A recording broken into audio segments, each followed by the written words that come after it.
too. Which was a red flag, right? Gah, I needed to get out of the wedding reception before I lost my ever-loving mind.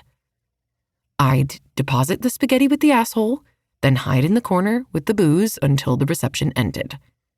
I was the maid of honor, but Randa hadn't wanted my help with anything, so I felt pretty useless.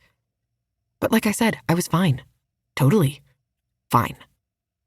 "Excuse me," Eli said, slipping away from the women.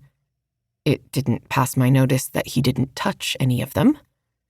Maybe he was avoiding them in that way? I wanted it to be true so badly I was making shit up. Lovely.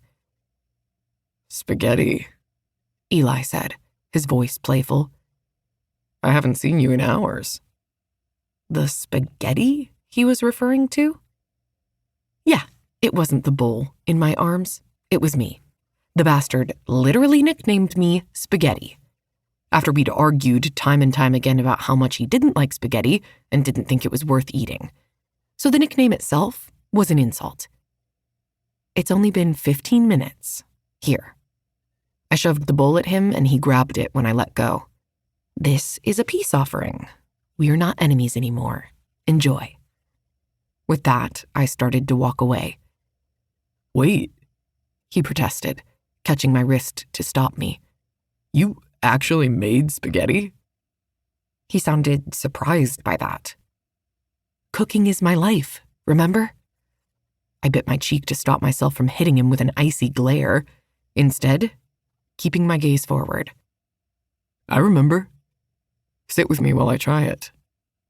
I couldn't hold back my scoff. So you can insult me again?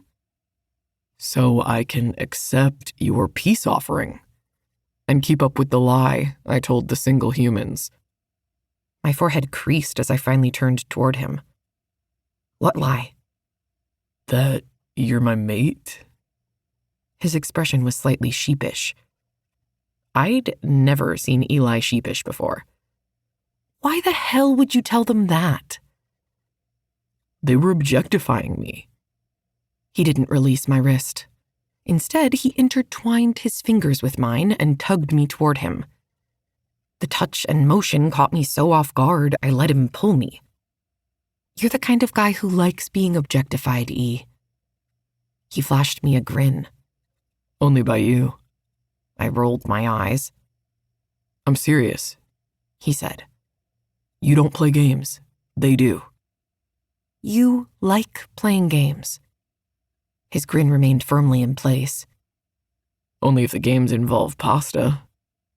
I'm sure they'd be happy to invite you and your pasta into their games, I retorted. He laughed as we finally found an empty table and sat down. There were fresh sets of silverware at all of the open seats, so he didn't hesitate to pull the lid off the bowl and dig in. I forced my gaze out to the dance floor.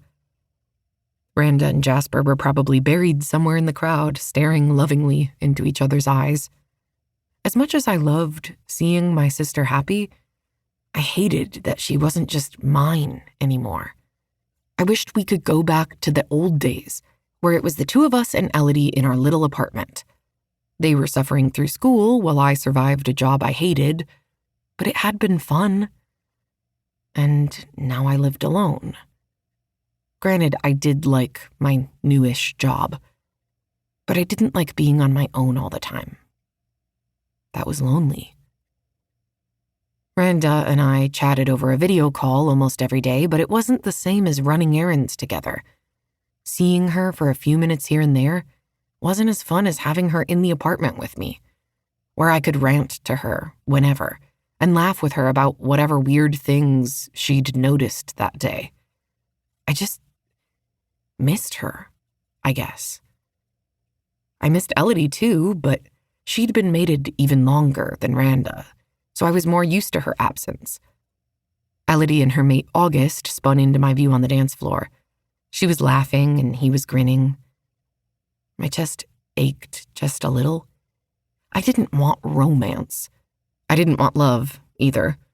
I'd been engaged before, nearly got married too, and all it led to was heartache. So I didn't want that, not even a little.